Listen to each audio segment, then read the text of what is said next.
Hello and welcome to episode 1, season 5 of YXE Underground. My name is Eric Anderson and thank you for listening to the season 5 debut of the podcast.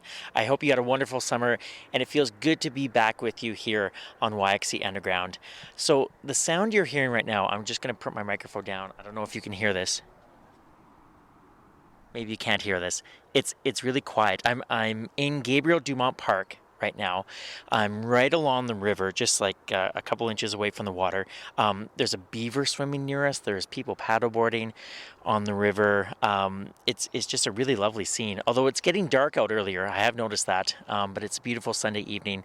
And this river defines so much about our city. Our fresh water comes from this river. We canoe, kayak, paddleboard like 3 guys are right now on the river. Many of us hike along it on the Meewasin Valley trails, and it would be hard to be a bridge city if we didn't have a river in the first place. Our community relies on the South Saskatchewan River, but we're certainly not the only ones that do. Farmers use the river to irrigate their crops, to help feed the province and the world, and there are big plans on the provincial level to expand irrigation for agricultural use. Combine that with the impact of climate change, and we are heading on a path here in Saskatoon and Saskatchewan where making the most of our freshwater resources will be vital. Enter Phillip Harder to this story. Phillip is a research associate for the Centre for Hydrology at the University of Saskatchewan. He has a PhD in hydrology and is a member of a national team called the Global Water Future Research Project. He's a very smart and a very kind man. Phillip spends long hours researching ways our communities, and especially people involved in agriculture, can best use their freshwater resources. Sometimes that involves digging holes in the middle of a freshly harvested field. Like, was it 40, 50 centimeters now? That's 10, we're at 50 or so. It is getting moister. Yeah. But at the same time, not really. It's not really changing. Yeah. The texture is changing, and as I'm going, we're getting into more clays now. Right. So that's what's causing it to stick. But the moisture hasn't increased, right? Yeah. And so this is my concern right now. So we had a really big drought. We've had actually a number of years that have been dry. But which means that sure, we've been able to grow crops because the surface has been able to buffer all those differences. But we haven't had an opportunity for the depth, the moisture at depth to recover. Wow. So. Do you dig a lot of holes? Not as many as I'd like.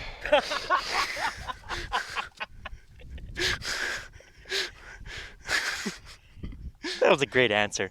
Yeah. Well, every time you do it, you learn something. Mm-hmm.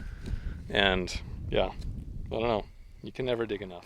And other times it means flying a very expensive drone over glaciers high up in the Rocky Mountains. There obviously are times when you're like sitting on the ridge and you're at 2,500 meters elevation above the tree line and it's beautiful snow everywhere and you're like, okay, this is pretty cool. Yeah. You know, but then you have to pivot from that to being like, okay, well, that really expensive drone that's flying in the air, I don't want that to crash, right? And I want to make sure as well that we're actually collecting data.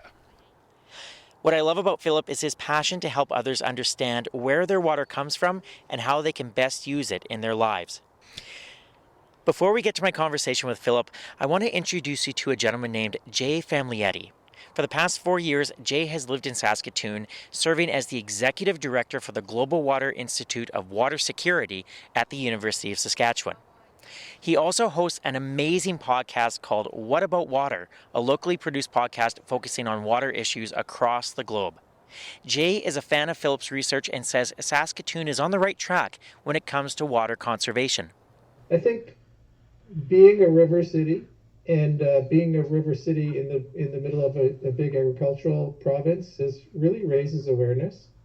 And so I have found at all levels, from individuals, neighbors, to people that I work with at the university, to elected officials, both in the province and even nationally, a great awareness and a great understanding. And I'll tell you, I'm super impressed. A couple of years ago, I started meeting with the city. I've only been here for 4 years. A couple of years, I started meeting with the city and really respect the work that's being done to manage our water, to manage it sustainably, and to plan for climate change. So overall, it's like an A+ relationship.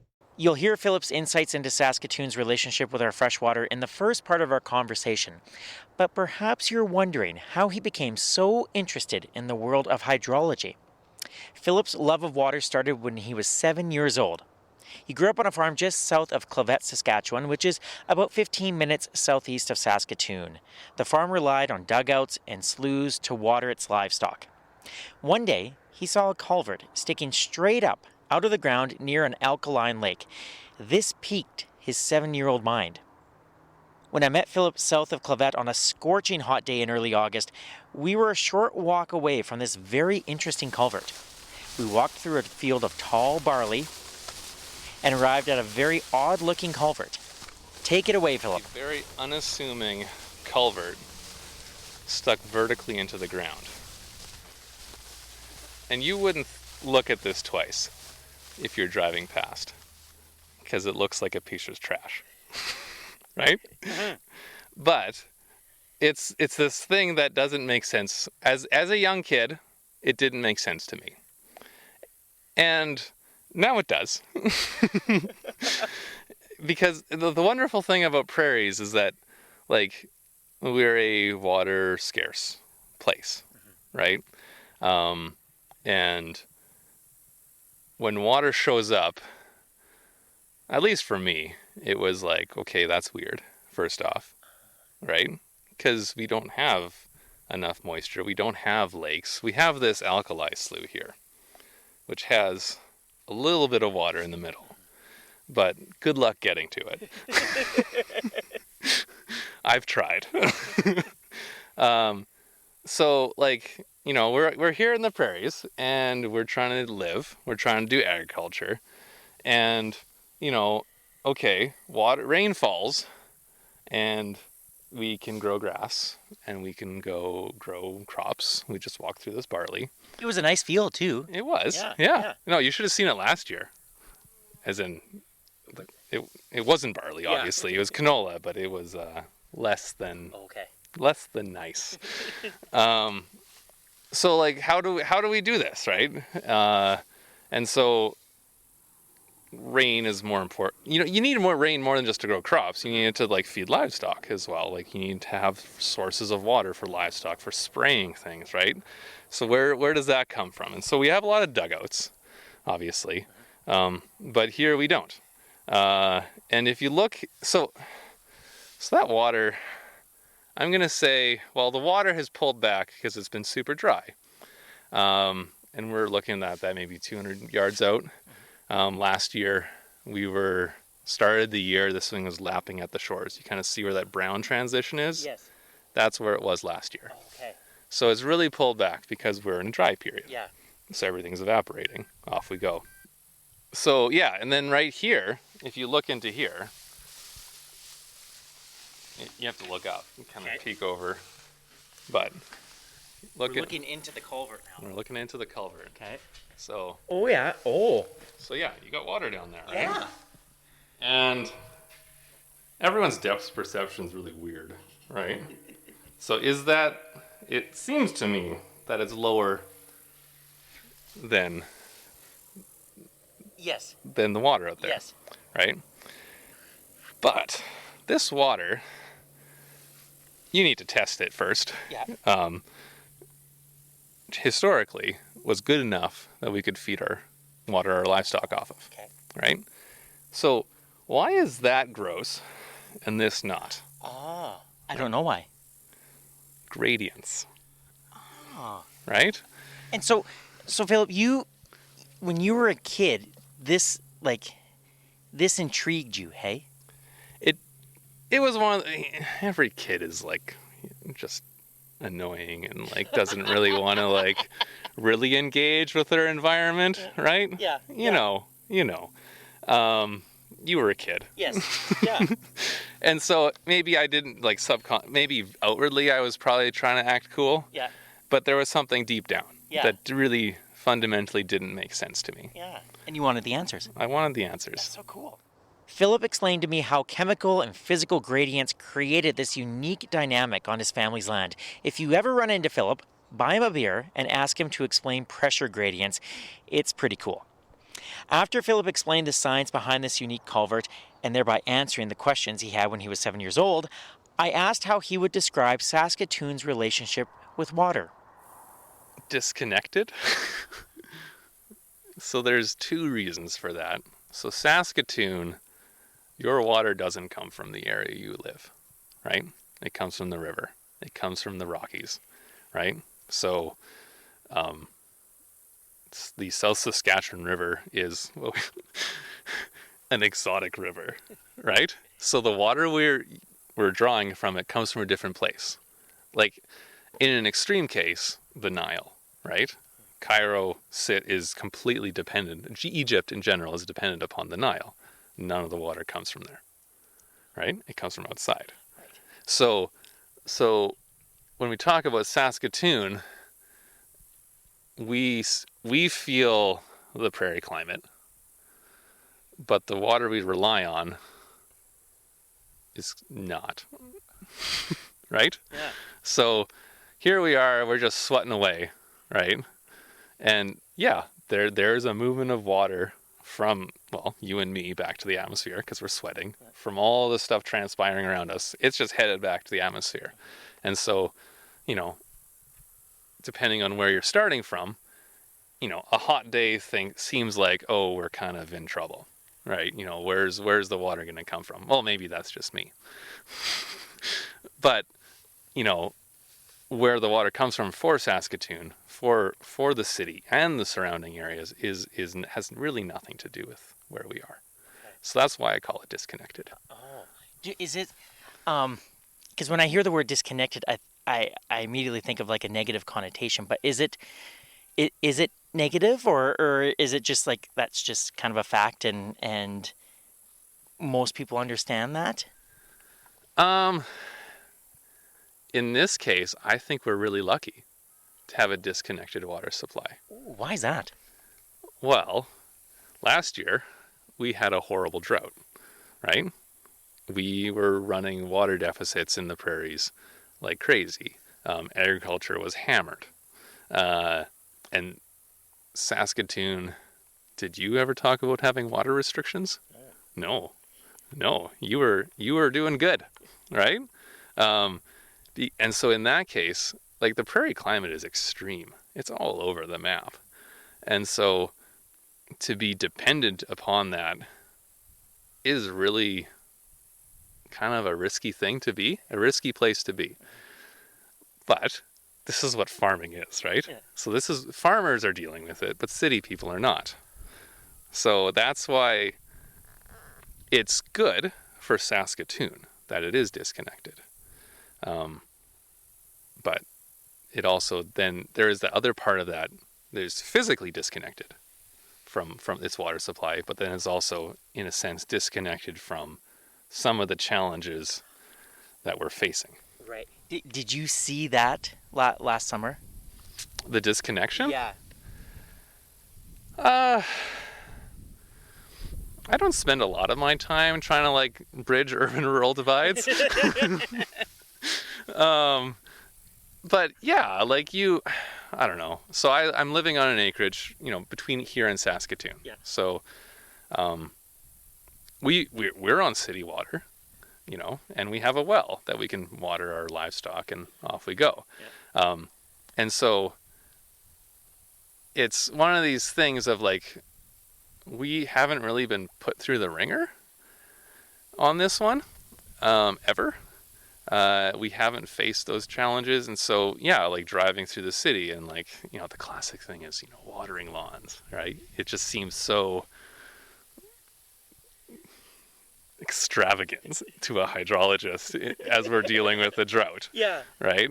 And so, there's things like that of like, do you know the implications of what you are doing? But we haven't been challenged by it. Okay. So when you're driving into work or like driving to the university and you see people watering their lawn in the midst of a drought, of a heat dome, what does go through your mind? Like, is there a part of you that's like, oh, I wish I could explain to them what they're doing, or is it just like hydrologist rage, if that's a thing? Yeah, it's kind of like road rage, Yeah. like, well, it depends. Everyone expresses it differently, Yeah. but there'll be like some muttering, and I'll make some, like, I don't know, comment to my family in the vehicle if they're with me and be like, oh, look at that person watering in the middle of the day. It's so inefficient, Um, Inherently, watering a lawn is not a bad thing. Like, I don't want to, don't think that I'm gonna pound that drum. Yeah. Because we do have the water. We still have the water, and we have, very smart people that do manage these things well, and like, we haven't been I say that well because we haven't had the situation where we are in a situation where we need to start doing water restrictions. Like, we are not in the southern states at the moment, right? Where they are facing some serious situations. I don't know. Down the road, though, this is where we probably need to start thinking about these things, because the South Saskatchewan, like any water, is a finite resource, right? So, what's going to happen 50 years from now? We've got climate change headed our way. Which means that the water sources in the Rockies will be changing. Timing of that is kind of the big thing, right? We're pushing melt earlier. It's probably going to be slower, and we're losing glaciers, so late seasons are going to be a little different. So is that going to change? The change in timing has implications.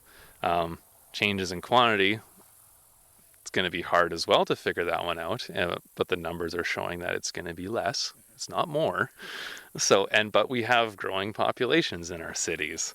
We talk about irrigation expansion in the province here. Alberta, huge irrigation going on there. They're going to want to keep irrigating, right? So you build an infrastructure, you're not going to want to let that sit, right? And so choices will be made at times. And so right now we're good. Right now it's great. Right now disconnection is fine.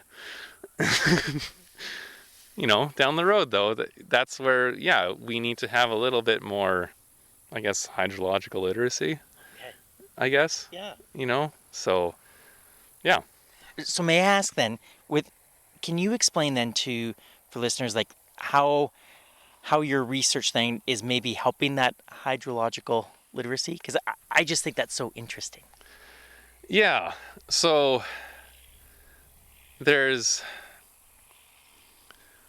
I do a lot of different things, but the kind of the main thing that I don't know, you go through grad studies and you do projects that your supervisor is kind of like, hey, you should do this. You'd be really good at that, Yeah. And so, you get a broad spectrum of projects under your belt and skills and stuff. And so I've done snow on the prairies to snow in the mountains, and we've been flying LiDAR on glaciers, mapping ice volumes, and we were working on a project with water quality in Buffalo Pound, mapping that, and you get all sorts. And so right now the pivot is more so, and the focusing is trying to understand agrohydrology. So that's kind of the term I will call myself. And so that's basically trying to figure out, well, what's the connection between the hydrology of a place and agricultural production, right? So crops need water to grow. This is the thing. We don't have water, crops don't grow. So is it as simple as, rainfall in the summer and whatever soil moisture we started the year with? Yes. But what are there that we can do to make it better? How can we increase the resilience in our system to buffer extremes, right? So the work I'm doing is trying to understand, well, how much do what crops need to grow? What are the thresholds that will make us concerned? And what kind of practices can we do as, within agriculture to, increase the amount of water available to crops? Because generally that is the problem on the prairies, is a deficit of water. Don't tell that to Manitoba right now. But also on the flip side, what do we do when it gets too wet? So how do we moderate extremes to have good growth in the middle? So that's kind of like the big picture of what I'm working on. Thank you I understood that. So I feel like if I can understand that, everyone can understand that. But you must love what you do. Yes, I quite enjoy it. It's one of those things of like every now and then it's like, oh, this is cool. I get to do this for a job. Yeah. And then you have to like fill out like travel requisitions and P-card reconciliations that I'm notoriously late on and all of the other stuff. Yeah. And so, yeah, it's still a job, right? Yeah. You still have things that you have to do. But at the end of the day, what I'm working on is what I want to do. What I want to do is this, and I'm quite excited about it.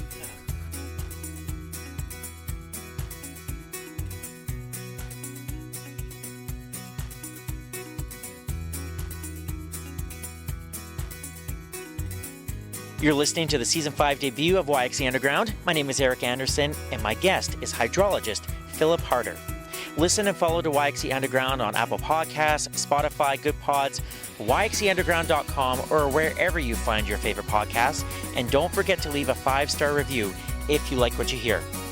You can see some great photos of Phillip on his acreage taken by my friend Ronna Andres on Instagram, Facebook, and Twitter. Simply search YXE Underground on social media.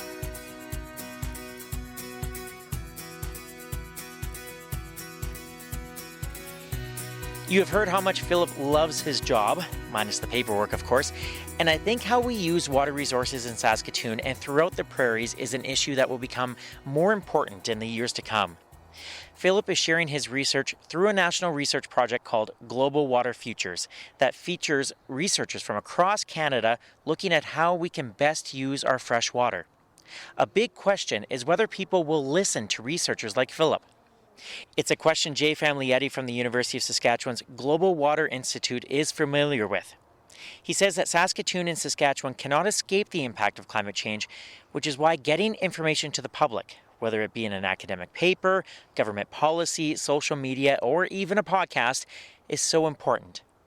I asked Jay over Zoom if people are open to knowledge being shared by scientists like himself and Phillip. Well, it's really a mix. And the reason why is hard to get at. I think we have to study like human psychology to really understand why people resist and stick to their preconceived notions about what they think is happening, which are, in the case of no climate change or no change in the hydrology, that's just not true. So it has been a mix. And the experience that Phillip has had is the same experience that I've had. You can often be preaching to the choir, which is great, but what's really more important is to be able to reach those people who are a little bit more difficult to convince and try to figure out a way, whether it's through some of the animations that Phillip is making with his drones, or whether it's through a podcast like this, or later today I'm talking to someone who is a former political cartoonist, or movies, whatever we can do. We need to do. Getting the message out to farmers is something Phillip takes a lot of pride in, and you'll hear him explain why in the second part of our conversation, which took place in a different field south of Clavet. Now, this field had just been harvested, so there was nothing but barley stubble on it, except for a very expensive piece of equipment called an energy balance monitoring system. It measures various moisture levels and costs a lot of money. I asked Phillip if I could touch it. He wisely said no. I first noticed Phillip on Twitter because he was visiting so many interesting places in Western Canada to do his research. As I carefully kept my distance from the expensive piece of machinery, I asked Phillip where he had been on the prairies in the past few years to conduct his research. Well, social media is great for like projecting like very polished images and like everything is perfect, and I think the term is toxic positivity. Yeah. So let's just name that there. Yeah, so I've been very fortunate to be a part of the water research going on at the U of S.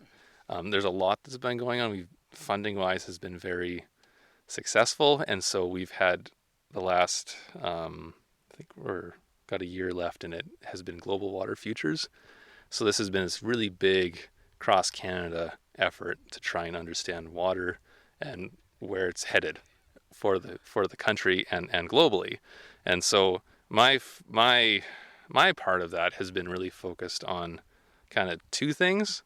One is all this agrohydrology.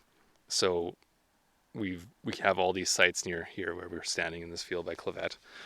We've had sites, we got a little bit further south down to Kenniston, but like I said, we can't. It's hard to do this, so we are limited in how far we can go with the scope. But then another part of the work that I work a lot with John Pomeroy, who's the director of Global Water Futures, and a large component of his work is out in the Rockies. So that's where I get to go and play in snow that is way deeper than what we have out here. And so, yeah. And then another aspect of my work is doing a lot of drone remote sensing. So I didn't bring any out today because it's kind of hot, and drones, well, they have a tendency to overheat in these temperatures. But yeah, so like a big part of that aspect of my work is measuring snow depths, for example. So I do a lot of that here in the prairies, but we also do a bunch of that in the Rockies. And so I've been very fortunate to be able to go out there, and we've got a research site in Fortress Mountain. It's an old ski hill, currently cat skiing.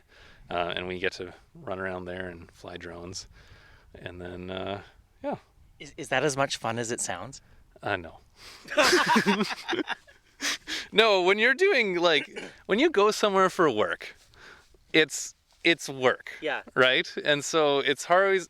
There obviously are times when you're like sitting on the ridge and you're at 2,500 meters elevation above the tree line and it's beautiful snow everywhere, and you're like, okay, this is pretty cool. Yeah. But then you have to pivot from that to being like, okay, well, that really expensive drone that's flying in the air, I don't want that to crash, right? And I want to make sure as well that we're actually collecting data, right? And so there's like other aspects that tend to get in the way of like pure enjoyment because you have a job to do. Yeah. So, yeah. So with that job to do, the fact that you're not only part of this big team in Saskatoon, but this national team as well, what is that like as a researcher? Well, it's one of these things of like, the last thing you want to do is be on your own in a small room, grinding a wheel, and being like, no one cares, right? It's really hard to get motivated. So when you're part of these larger groups, we still are all working individually, but you have this, it's a community, there's a common purpose to it. There's a little bit of motivation that comes through that. Yeah. And then, I don't know, well, everyone went through COVID, so we all know what it's like to be stuck alone. So to have those networks is really important. Yeah. Yeah. Are there other like Phillips out there doing like work kind of similar to you, like in Manitoba or Southern Alberta or places like that? I like to think that I'm special. It's at least what my mom told me. I don't know. There's people working on this, obviously. Mm-hmm. This is not a problem that only I have figured out that needs to be solved. Like, there's lots of people working on it, but everyone comes at it in slightly different ways. Oh, okay. Right? So, it's agriculture. So we have a lot of, people coming from the agriculture side, base their fundamentals are soil science and agronomy and those aspects. But for what I like to think is unique about where I'm coming from is I'm coming from the water side. So I think that these two worlds sometimes haven't talked very well to each other because we have different goals, right? But really, we don't. We have the same goal. We want to understand the system, the environment, how it works, how it can be better.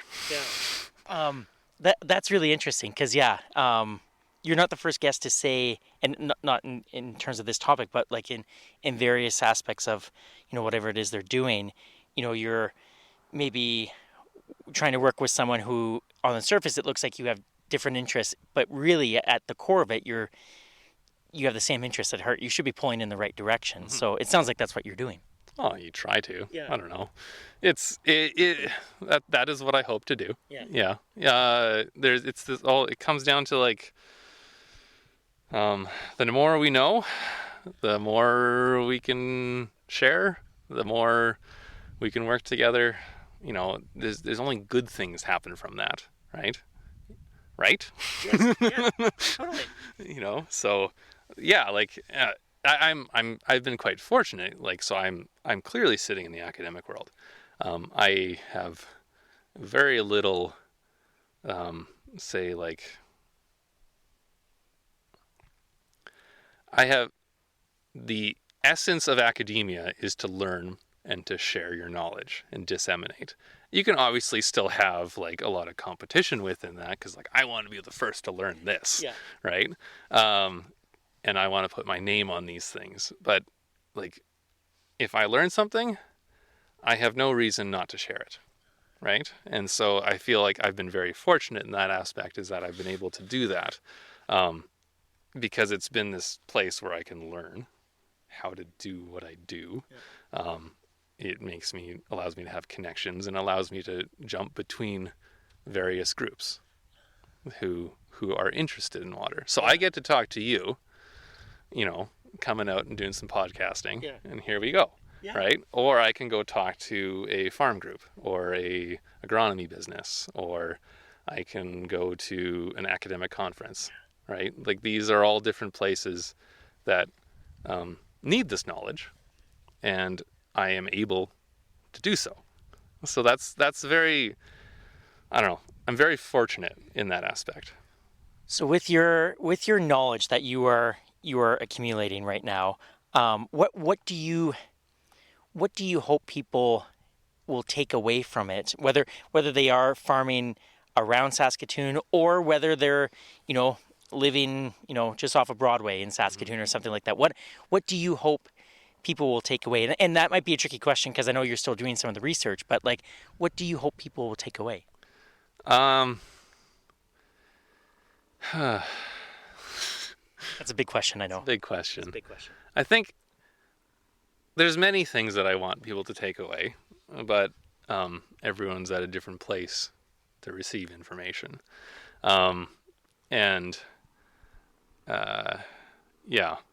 The conversation I have with someone on Broadway is going to be different than the random farmer who stops on the side of the road and is like, well, that's a really big drone in the ditch. What are you doing? Right? So, which has happened. And I'm happy to have those conversations as long as I'm not trying to land it. So, at the end of the day, what I want people to understand is that we do know a lot about water in the prairies. Oftentimes it's kind of comes across as mysterious, and like we're often think that we're just vulnerable to our climate, to the weather, right? Like, oh, we can't control it. And for the most part, no. I'm not going to say that we do. Yeah. But there's enough knowledge and there's enough abilities to understand what's going on in certain places like the research community where we can do things with that knowledge to make things better, right? So, we talk a lot about zero till, right? There's this big transition. We went from summer fallow And now we're doing zero till, and we have continuous cropping, which is a huge thing, game changer, right? But within that, we still have, and that was one thing that we did on, like, we being the prairies, to basically become way better at water conservation in our agriculture. And because that's going to be the thing, short of Manitoba, because I'm going to pick on them again, that's going to be the thing that's going to be holding us back, right? And so there are still more things that we can do in terms of water conservation, for example. So there's, yeah, I'm getting really long-winded on this one. It's okay. It was a big question. It's a big question. Yeah.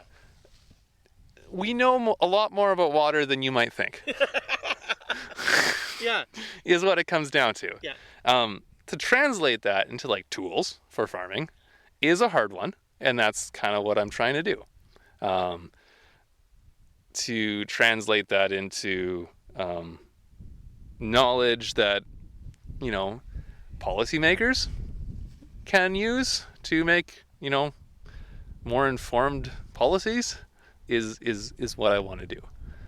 Because there's a lot of talk around policy versus farming realities. You know, I'm not in the middle of that, so I'm not going to touch that hornet's nest. But like, we need more knowledge. We need to communicate. We need to do all those things, and it's kind of why I put my neck out on the Twitter, right? So it's like, there are things we can do. There are things we do know. Some of it is known, some of it's not. Yeah. Are you hopeful? Oh yeah. Yeah. There's always going to be challenges.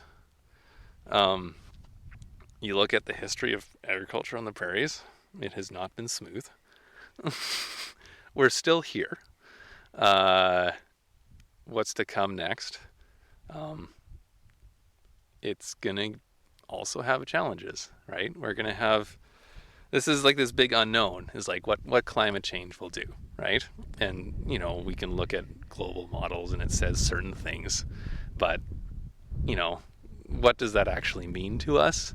Because there's a lot of nuance to the prairies that global models don't capture, right? And so, like, I haven't talked at all about winter to you. No, you haven't. It's hard to picture winter when it's 36 degrees and we're standing in a field and I'm emitting so much long wave radiation because I'm cooking. Yeah. But yeah, no, you haven't mentioned winter. Yeah, no, it's like this thing that makes the prairies completely different, right? And so we need to integrate that kind of stuff into our understandings, because there's things in there that we can do that can make the summers better in terms of water, right? How high we cut stubble changes how much water is available for plants in the summer, for example. Like, there's this whole system that we have that we can think that we're subjected to, but really it's kind of at our disposal in some ways to try and, I don't know, this sounds very anthrocentric, to manipulate.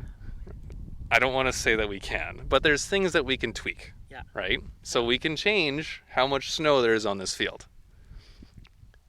Will Mother Nature translate that into a specific amount of additional crop being grown in the summer? Well, probably not.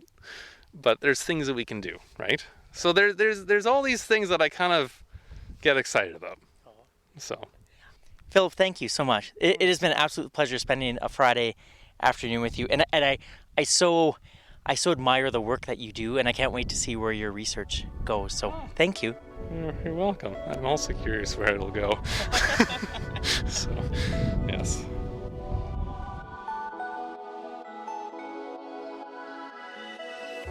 This has been episode 1, season 5 of YXE Underground. My name is Eric Anderson. I host, produce, and edit this local independent podcast. A big thank you to Phillip Harder for spending an entire afternoon with me to appear on the podcast. And thank you to Jay Familietti for squeezing me into his very busy schedule. His podcast is called What About Water, and you should really listen to it. Listen and follow the YXE Underground wherever you find your favorite podcasts, including Apple Podcasts, Spotify, Good Pods, or on the website yxeunderground.com. And that's where you can find every single episode of the podcast. And if you like what you hear, please write a review. I would greatly appreciate it. Don't forget to find YXE Underground on Facebook, Twitter, and Instagram. You'll see some lovely photos of Phillip Harder taken by my friend and pro photographer, Rana Andres. Thank you for all of your help, Rana. I also want to thank my cousin, Andrew Dixon, for creating the theme music to YXE Underground, and Saskatoon's Danger Dynamite for creating and maintaining the website. If you need a website built, Danger Dynamite are the people to see. Now, before I go, I would like to acknowledge that these interviews were conducted on Treaty 6 territory and the traditional homeland of the Métis. YXE Underground is a production of the Salthammer Production Company. My name is Eric Anderson. Thank you so much for listening, and we'll talk to you soon, Saskatoon.